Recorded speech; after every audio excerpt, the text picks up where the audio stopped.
Joe Biden ended Bernie Sanders' campaign last night with massive victories in Missouri, Mississippi, and Michigan. We will examine how Bernie fell apart and what troubles remain ahead for Sleepy Joe.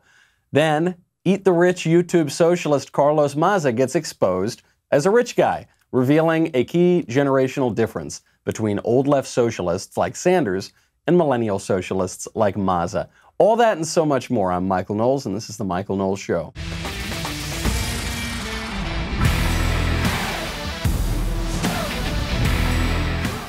Poor Bernie Sanders. Never thought I would say that, but the guy got blown out of the water last night. So last night we had Little Super Tuesday, or Super Tuesday 2.0. We had the real Super Tuesday last week. Was it last week or 2 weeks ago? Everything is like blurring together now. This campaign has changed so quickly. You know, if you'd asked me 2-3 weeks ago who's going to be the nominee of the Democratic Party, just looking at the numbers, you'd have to say Bernie Sanders. Now the guy got blown out of the water. Last night we heard from voters in Washington, Missouri, Mississippi, Idaho, North Dakota, and Michigan.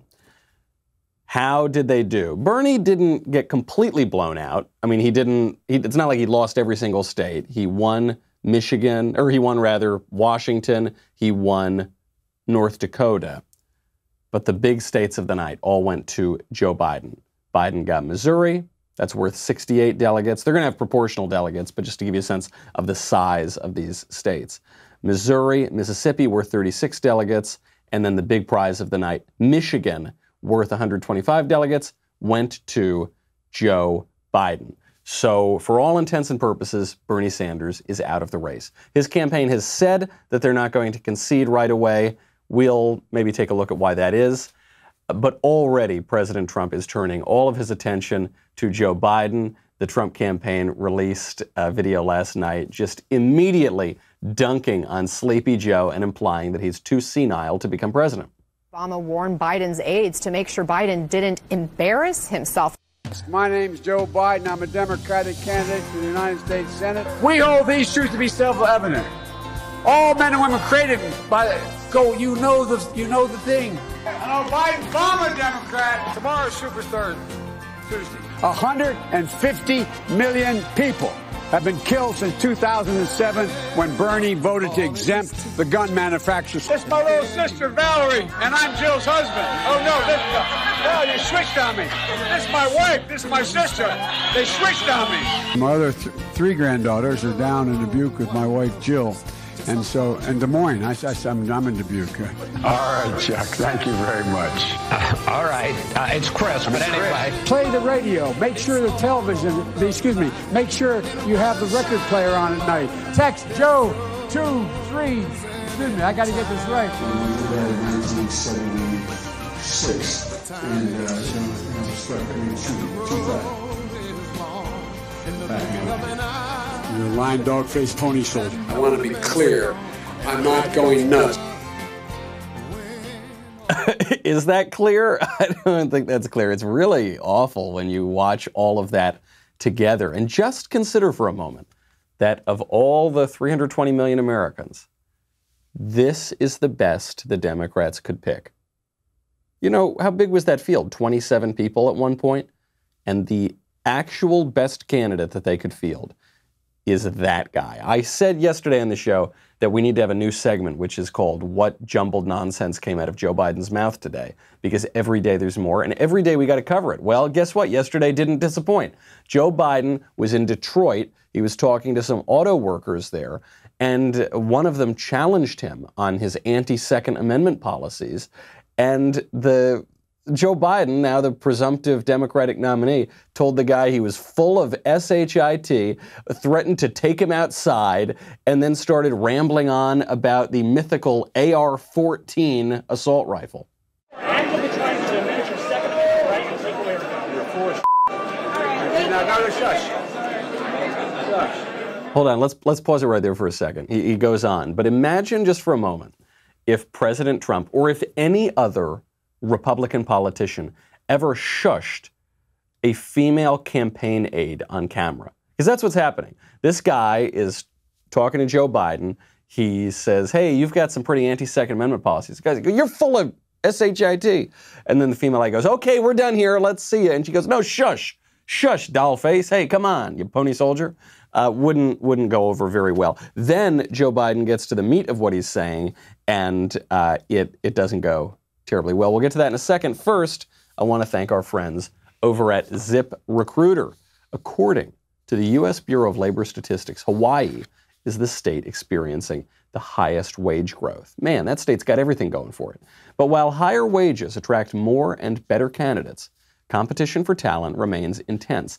So if you need to find the best candidates for your growing business, ZipRecruiter is your smart, efficient hiring solution. From healthcare to manufacturing to professional and business services, ZipRecruiter makes hiring great people faster and easier. And today you can try ZipRecruiter for free at ZipRecruiter.com/Knowles. Do it right now. I'm telling you, it's not like throwing spaghetti at the wall. It goes out and invites the best people to apply. You've got to use it. It will save you time and money in hiring. Try ZipRecruiter for free at ZipRecruiter.com/Knowles, Knowles. That's ZipRecruiter.com/Knowles. ZipRecruiter.com/Knowles, the smartest way to hire. Okay. So he shushes the female campaign aide. Now, it's worth pointing out Joe Biden has a pretty bad record on the Second Amendment. He has said that he's going to take away people's guns. Here he is. I support the Second Amendment. The Second Amendment, just like right now, if you yell fire, that's not free speech. From the very beginning, I have a shotgun, I have a 20 gauge, a 12 gauge, my son's hunt. Guess what? You're not allowed to own any weapons. I'm not taking your gun away at all. You need 100 rounds. You were a veto when you said you're going to take our guns. I did not say that. That's not true. I did not say that. It's a viral video like the other ones they're putting out there. They're saying they're lying. So he's denying it, right? No, I never said I would take your guns away. I never said I would take your guns away. Roll the tape. To gun owners out there who say, well, a Biden administration means they're going to come for my guns. Bingo. You're right if you have an assault weapon. Bingo, bingo, bango. Look at that. So he does this all the time, Joe Biden. Maybe it's because he genuinely doesn't remember having said these things, but he'll just, actually, it's been going on so long in his career. I think it's just a feature, not a bug of his character. He can lie effortlessly. So he can just look you in the face and say, I never said I would take away your guns. I never said that. Look, and the auto worker is saying, I saw it on tape. I saw you say, he goes, yeah, there's a lot of tape. It's all selectively edited. It's all manipulated. Don't believe what you see on TV, kid. Well, look, we can look at the interview of Joe Biden talking to Anderson Cooper. He says, bingo, I'm going to take away your guns. And then Joe Biden, really to put the cherry on top of the sundae, gets to the heart of our gun problem. It's the scourge of the mythical AR-14. Wait. Take your AR-14s and what? Okay, this is not okay. Hold on. Hey, let's get There's There's a lot of guys. Want it. I'm not worried. Thanks so much. Give me a break. Don't be such a worry Up on me. Hey, there's a lot of Hey. Look, here's the deal. Here's the deal. Are you able to own a machine gun? I own a machine I gun. said, are you able to own one? Machine guns are illegal. That's right. All AR-15s are legal. How is that in a machine gun? No, it's not. Semi-automatic. Yeah, do you need 100 rounds? Do you need 100 rounds? In America, for handguns, and there are what you call assault rifles. Why are you advocating for assault rifles when people are buying a handgun? This is so embarrassing for Joe Biden. Some of Joe Biden's defenders are trying to spin this as, yeah, he stood up to this guy. First of all, no, he didn't. He eventually just walked away. The guy was perfectly polite, and Joe Biden threatens to take him outside. By the way, I really hope for Joe's sake that no one ever takes him up on this offer. How many times has Joe Biden said, I'll challenge you to push-ups. You want to go take this outside? I'll punch you. You want to... Joe Biden is a 77-year-old man who can't remember his own name. If he actually goes outside with somebody, not going to end very well for him. Then he obviously just walks away. So he's standing up to these people and saying, well, I'm just going to take away your AR-15s, or AR-14 rather. AR-14, not the gun he's talking about. AR-14, product of Joe's imagination. AR-15 is the actual gun, but he's wrong about the AR-15. He says to the guy, you shouldn't be able to have an AR-15. The guy says, why not? He says, well, because it's what, are you allowed to have a machine gun? The guy very reasonably says, AR-15s are not machine guns. They're just semi-automatic rifles like every other rifle. You pull the trigger once, one round comes out. He goes, yeah, you're allowed to have 100 rounds? I said, well, look around. Most states here, you can't Can't even have a 100-round magazine. This is pathetic for a few reasons. One, because Joe Biden's slipping. But there are a lot of anti-gun politicians who would have given this exact same answer, and that's really pathetic. This Detroit auto worker, his job is not to regulate gun policy. His job is not to know about this issue, and yet he does, because it would appear he's a responsible citizen. Joe Biden's job for 50 years was to deal in these issues of policy, and he knows nothing about it. He's made guns a big plank of his campaign. He doesn't know anything about them. He doesn't know what the name of the gun is. He doesn't know what the type of the gun is. He doesn't know what the gun does. He doesn't know anything about it. And I'm not even going after him on a political or ideological level. I'm going after him on a base knowledge level. He's simply ignorant of the thing that he is not only talking about, but trying to regulate. Very embarrassing interaction, and he just looks like an angry old man. I mean, the first thing I thought of when he used AR-14 was not even the gun angle, it was the losing his marbles angle. It's like if somebody who's very, very old says, "You kids and your Game Boy computers and your doo-wop cassette records," and it's like they're just using terms that don't really make sense together. That's what Joe Biden was doing, because he's really checked out. And yet, this guy who is half comatose, barely knows where he is running away with the nomination. So what other people in the Democratic Party want when they see videos like this is they want to cancel the rest of the primary. This is not my conspiracy theory. Major Democrats are now publicly voicing this opinion. So Jim Clyburn, a Democratic representative from South Carolina, he said yesterday, "I think when the night is over, Joe Biden will be the prohibitive favorite to win the Democratic nomination. Quite frankly, if the night ends the way it's begun, I think it is time for us to shut down this primary. I think it is time for us to cancel the rest of the debates, because you don't do anything but get yourself in trouble if you continue in this contest when it's obvious that the numbers will not shake out for you." And then he went on to reiterate this. He said, Biden will get himself into trouble and will say something that he, quote, cannot overcome if this goes on. So you gotta end it now. Not just Jim Clyburn, legendary Democratic political consultant James Carville said pretty much the exact same thing. Mission is to defeat Donald Trump. According to 538, there's a 99-to-1 chance that Vice President Biden is going to be the nominee. Let's shut this puppy down and let's move on and worry about November. This thing is decided. There's no reason to keep it going, but not even a day longer. In many ways, they're both right. They're right that Joe Biden's going to get himself into trouble, that he's pretty much locked up the nomination, that there's no reason in terms of the selection process to keep this thing going. However, they're wrong in that you don't win by not campaigning. Okay? If you are so terrified that your presumptive nominee is going to say something stupid that you think you're going to win by locking him away for 6 months, you don't have a great candidate. You cannot win in politics by not doing something or by avoiding. That's exactly what they want to do, and it's not just them. There are a number of very prominent Democrats who are not ready fully to endorse Joe Biden. You know, we heard yesterday from Nancy Pelosi and Hillary Clinton, but there are others too, and they're making exactly the same point. By the way, I want to remind you that if you want to ask any questions from, if you're listening on the Daily Wire chat box, the app, the website, send them in and we'll try to get to some. From A, Michael, what would you say to the liberals who are likely accusing us of making a medical diagnosis of Joe Biden's mental state without having met him or having the proper medical training? There is a difference here. So we're not making a medical diagnosis. I'm not saying Joe Biden has Alzheimer's disease. Joe Biden has Parkinson's disease. I'm not actually making a medical diagnosis in the way that the left does with Donald Trump. They do this with Donald Trump all the time. They say he's a sociopath. He's a narcissist. They accuse him of having incest fantasies. I mean, they accuse him of all sorts of really creepy and specific psychological problems.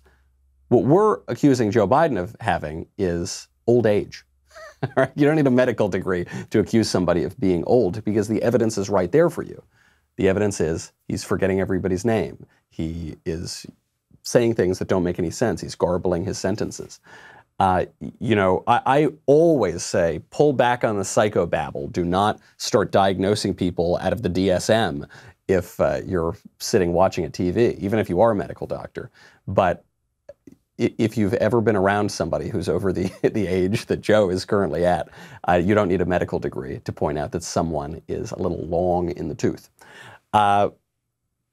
Maxine Waters right now, major Democrat in Congress, she too is not ready to settle on Biden.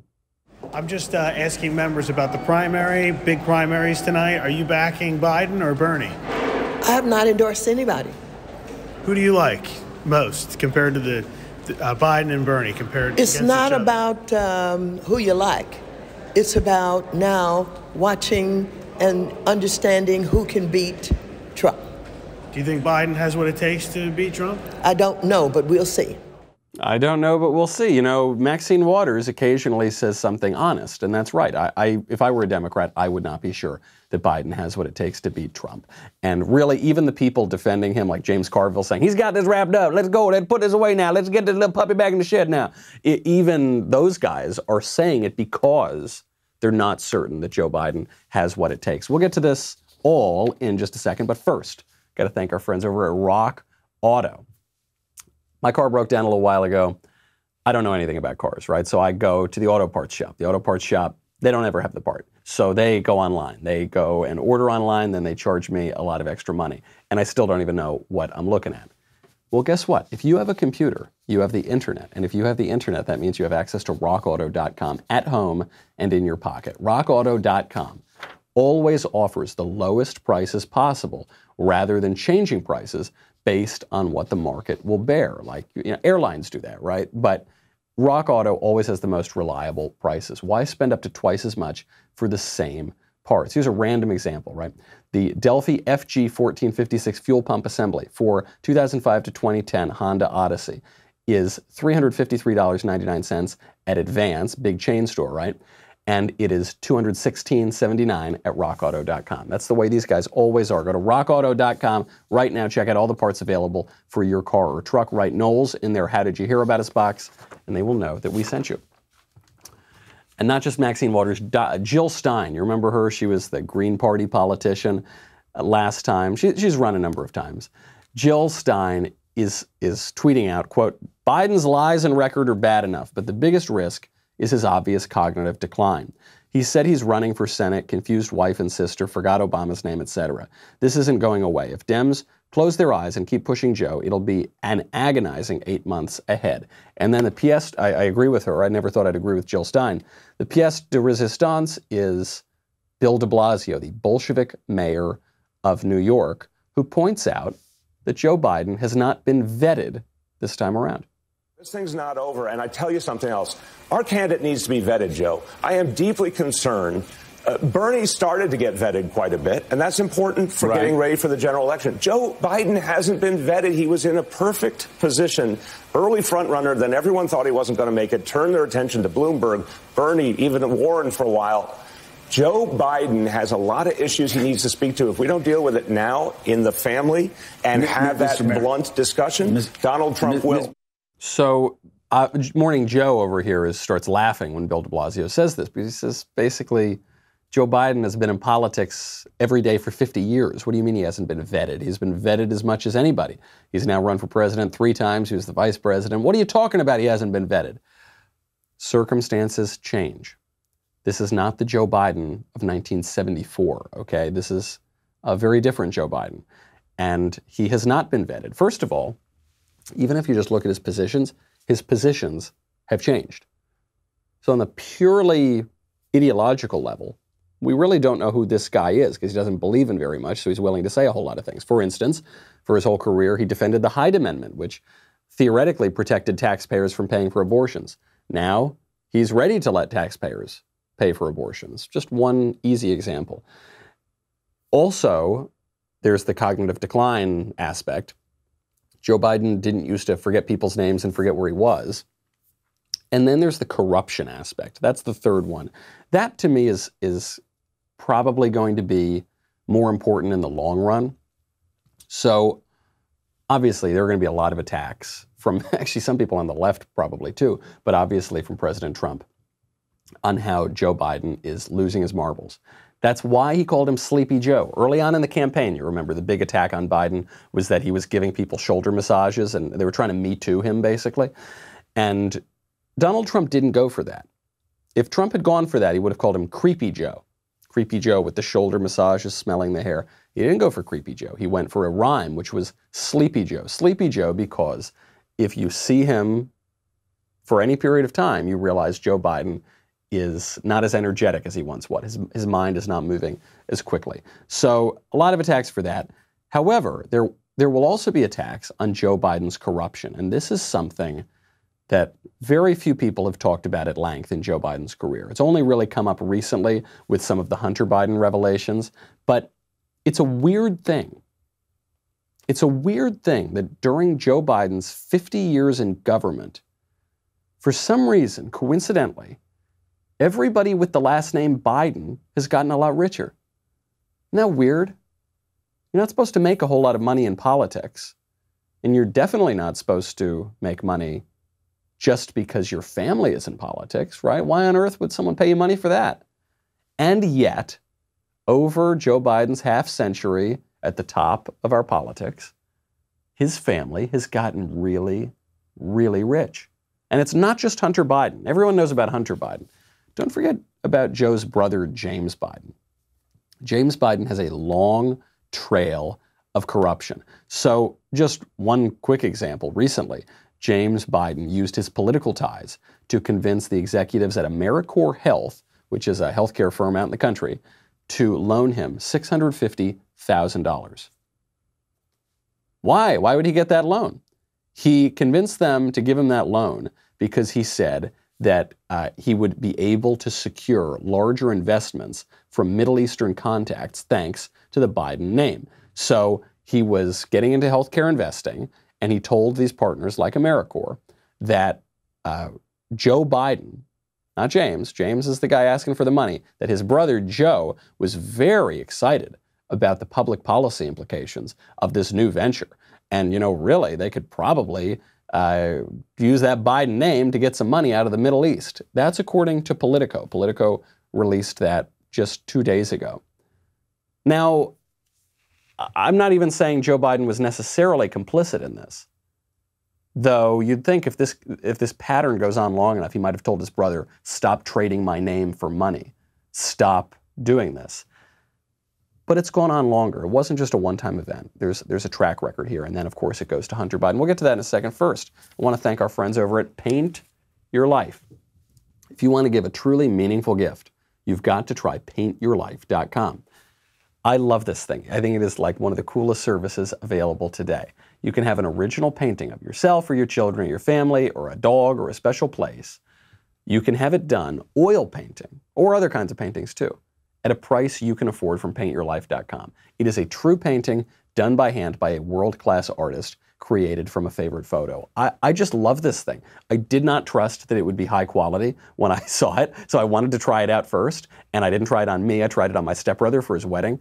I had this absolutely gorgeous painting made for a price that would shock you. I don't really understand how the business model works because the quality is so good. Do it. You are not going to regret this. And by the way, let's not forget, conservatives really should support like the aesthetic realm of the world. You know, we should care about beauty a lot.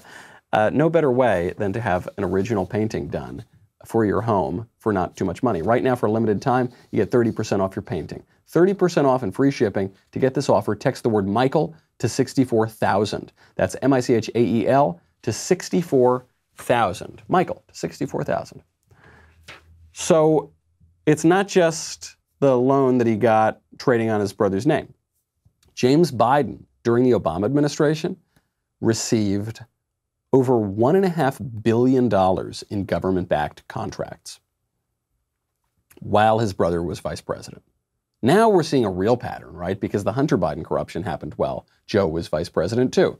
In 2010, James Biden joined Hillstone International as executive vice president. This is a firm working on construction and tech projects, particularly overseas. You say, why is James Biden joining as the executive vice president of that firm? James Biden's not like slinging a hammer. He's not some well-known construction genius.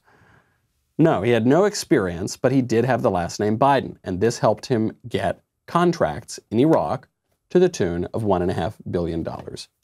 Pretty clear corruption to me. Then you get to Hunter. The update on Hunter Biden right now, by the way, in case you haven't been paying attention to the tabloids, he is currently living in a very, very expensive house in the Hollywood Hills, right here where I live.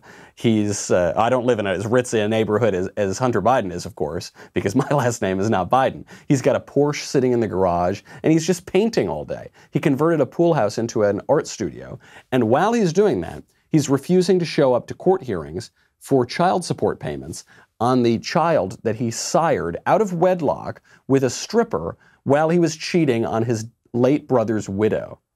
And this was after he left his first wife. That's just the personal scandal. That one actually doesn't even matter that much. The only reason I bring it up is the left has made it so personal now in the Trump administration. So the left has started going off after Trump's kids.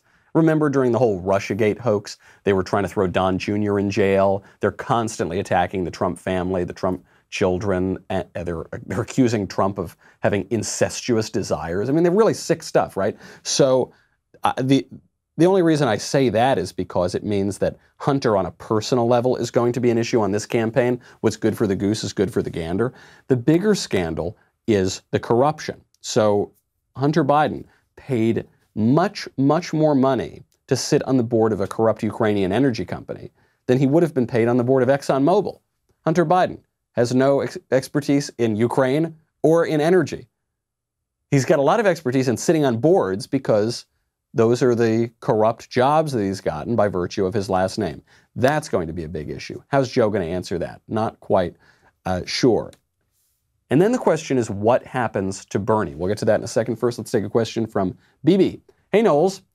I really can't seem to figure out why the DNC chose to sideline Tulsi. She may not be the best friend of the establishment, but she is clearly the best candidate. What do you think? No, I don't think she's the best candidate, first of all. I think that her views are too heterodox. That's why she's making some common cause with people on the right. I mean, she checks the boxes superficially that the left wants, right? They say they want a woman. They say they want an ethnic minority. They say they want a young person. Tulsi Gabbard checks all of those boxes. But, you know, they don't usually end up going that way, right? The Democrats have been saying that for so long. They really want minorities and women, and yeah, okay, they're nominating Joe Biden, it looks like, this time. Last time they nominated a white woman, so at least she was a woman by their account, but, you know, she's still white. Then before that, yeah, I guess they had Barack Obama. Then they had John Kerry, just a boring old white guy. Then they had Al Gore, he's just a boring old white guy. Then they had Bill Clinton. At the time, he was a boring, slightly younger white guy, and part of his presidency wasn't that boring, but you see my point. They talk a much better game on this kind of intersectional issue than they actually play. And Tulsi Gabbard would not maintain the liberal establishment. So that's their big issue with her, particularly on foreign policy. She's too much of an independent thinker. And what the Democrats and what the left want to do most urgently is to defend that liberal establishment. She won't do it, so people are not going to say her name. She's the candidate who must not be named. And soon that's going to happen to Bernie Sanders too. So what happens to him now? Bernie Sanders predicted that he would win in Michigan, but he said that he wouldn't drop out either way. He told Chris Wallace just the other day, he said, I certainly would not consider dropping out. We're also seeing now that his campaign is saying he's not going to drop out immediately. Bernie Sanders is doubling down now on his praise of Fidel Castro. He's going to go out on his shield, okay? Bernie Sanders is not going to go out with a whimper. He's going to go out with a bang. Here's Bernie just recently doubling down on Castro. I mentioned Cuba and authoritarian regimes, there are a few moments in races that seem like turning points. And many experts looked at that moment on 60 Minutes when you talked about Fidel Castro's literacy program as a turning point in this race. Do you regret at all saying what you said at that time in this race? No. Look, I have spent my entire life fighting for working people and fighting for democracy. No, I don't regret it. I mean, what he's just said, I've fought for working people and democracy, is just clearly untrue. He's defending in the same breath Fidel Castro, okay, who has been nothing but a devil and a plague for the working people of Cuba, and who certainly is not a Democrat, lowercase d. He honeymooned in the Soviet Union, not great for working people, certainly not a democracy. He's defended the worst regimes on earth. But the reason I point this out is Bernie Sanders is not going to try to moderate a little bit to win the nomination. He sees the writing on the wall, and he is going to go down swinging. So it's the end of the road in many ways. Frankly, I wouldn't be surprised if he ran again in 4 years, but if he were to run again in 4 years, it would be like a Mike Gravel kind of candidacy. Mike Gravel was that very, very old left-winger who kind of nominally ran this time just to get his ideas out there, but not in any way making a serious play, certainly not like he did in 2020. This is it. This is the end of the road for Bernie.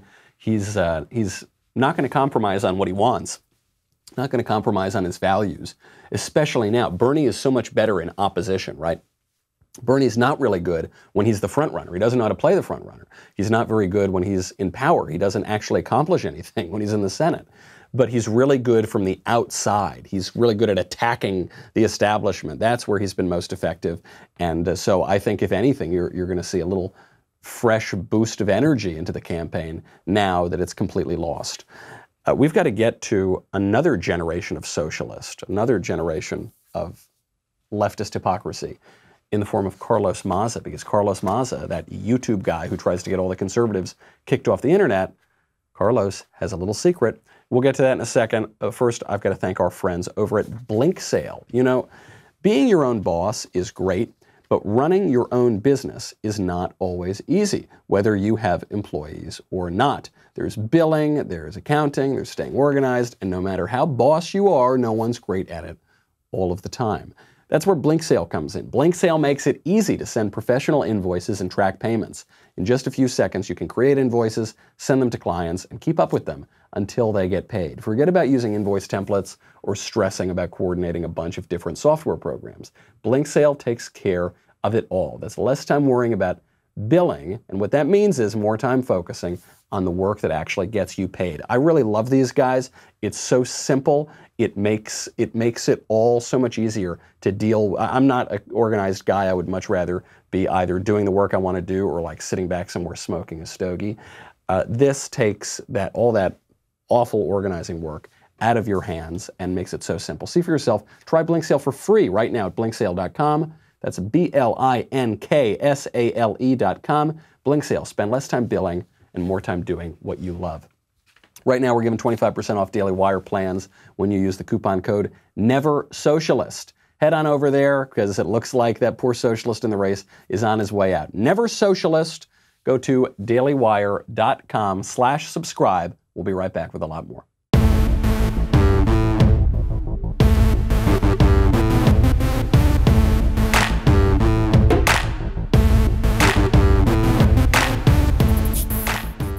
As one socialist leaves the political world, another socialist enters it. So Bernie Sanders is on his way out.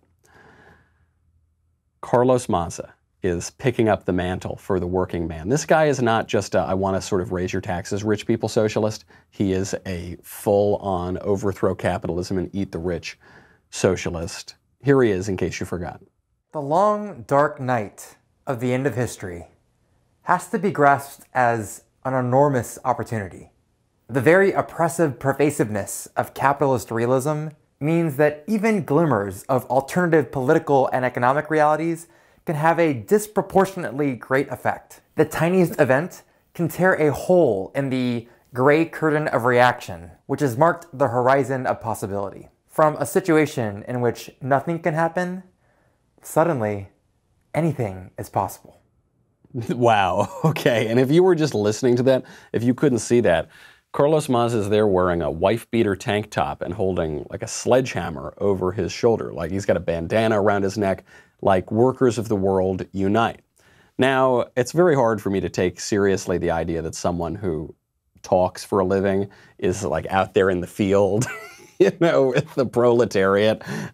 Socialist hacks for all of human history have tried to give that impression, and they never do it terribly credibly.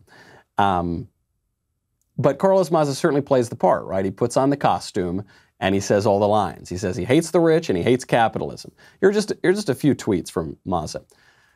Just found out James Carville, who spends his time lecturing Democrats for being too far left, lives in an absolutely obscene 4-story mansion.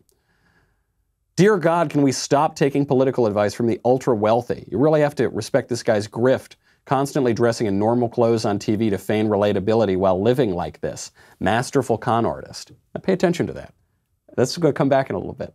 He's attacking James Carville for wearing silly proletariat clothing, while actually he's very rich. And he's saying that's hypocritical. Okay, just wait for it for a moment. He's got other tweets. He says, we should treat gay people the same way we treat straight people, eating them when they get too rich. All right, got to eat the rich. So it turns out, here's the punchline. Are you ready? Could you expect it? Carlos Maza is very rich.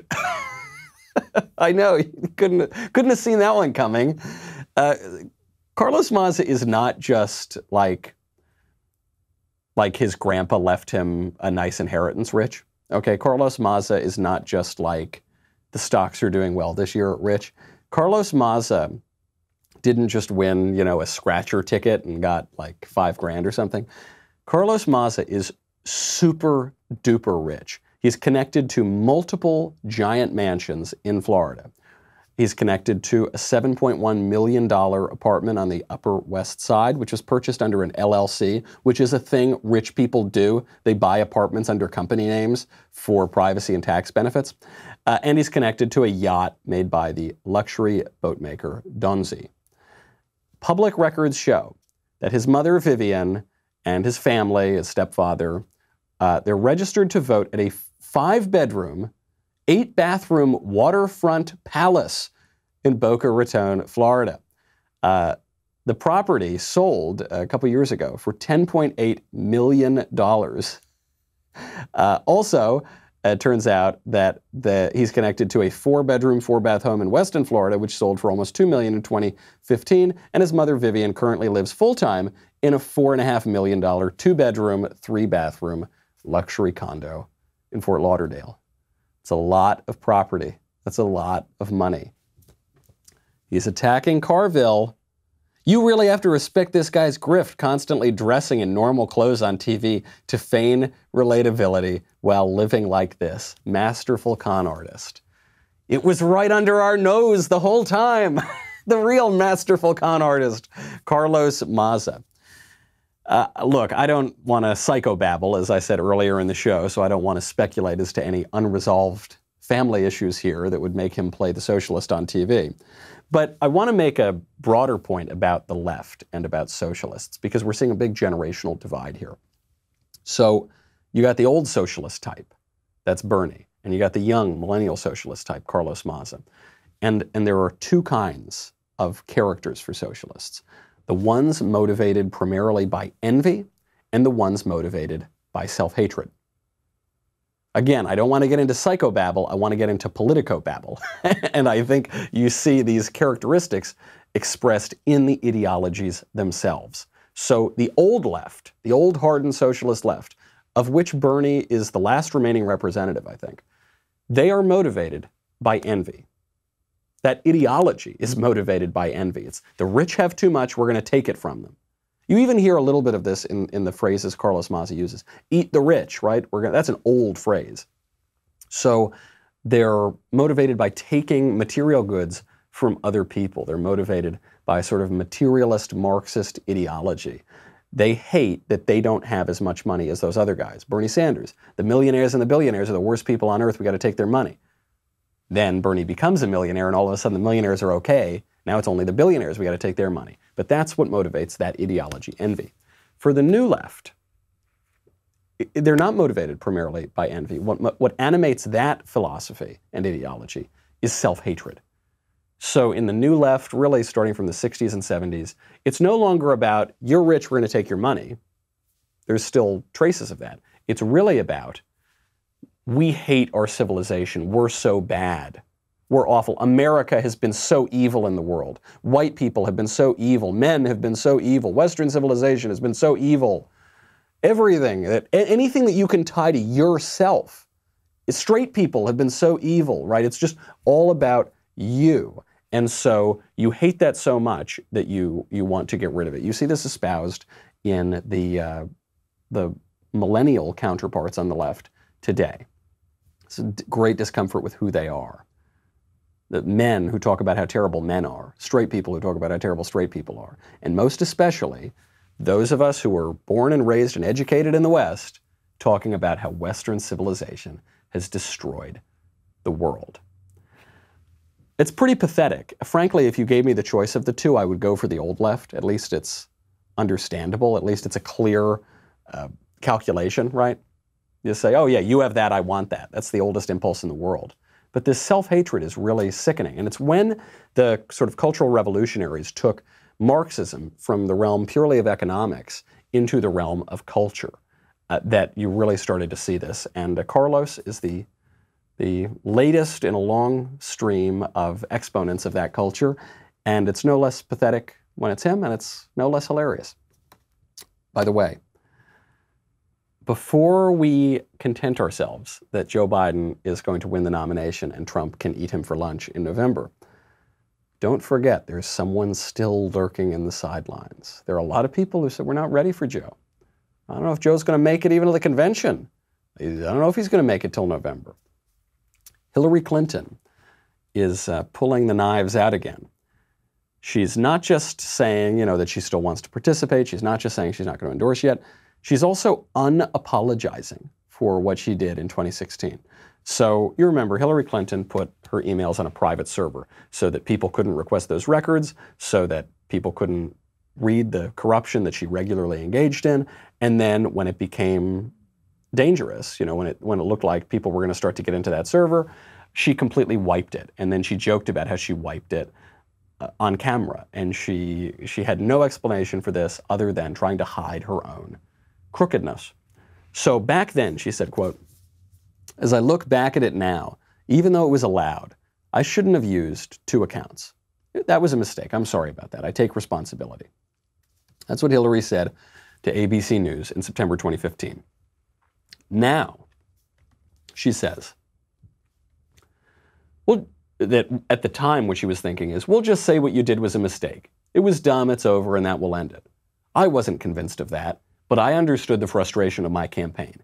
So against my better judgment, I said, okay, fine. It turned out to be a mistake, but because look at all the oxygen it was sucking out of my campaign, but it didn't end it. It didn't end it at all, and it never ended. It never ended. She's admitting that she lied when she apologized. This is a bad look for a politician. I think the reason she's doing it is she's extremely bitter because the White House was owed to her. It was that belonged to her, and Trump took that away because it was supposed to go to Hillary and the Democrats, and then it didn't.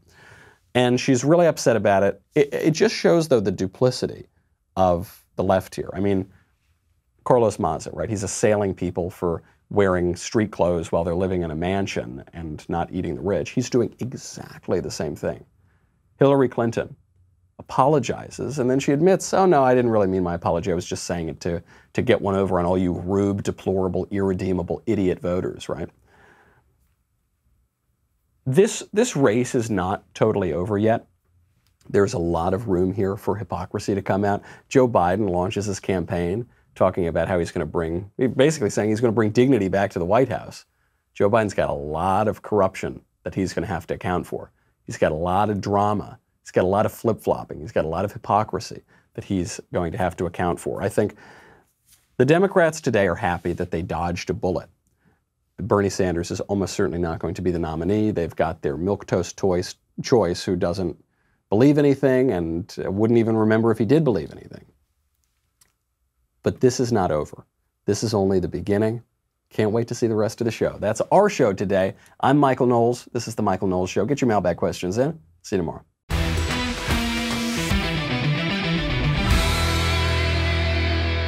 The Michael Knowles Show is produced by Ben Davies and directed by Mike Joyner.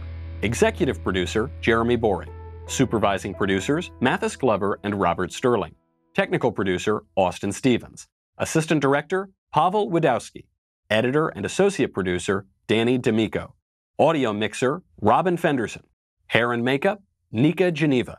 Production assistant, Ryan Love.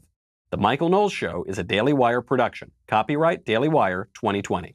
Hey everybody, it's Andrew Klavan, host of The Andrew Klavan Show. You know, some people are depressed because the American Republic is collapsing, the end of days is approaching, and the moon has turned to blood. But on The Andrew Klavan Show, that's where the fun just gets started. So come on over to The Andrew Klavan Show and laugh your way through the apocalypse with me, Andrew Klavan.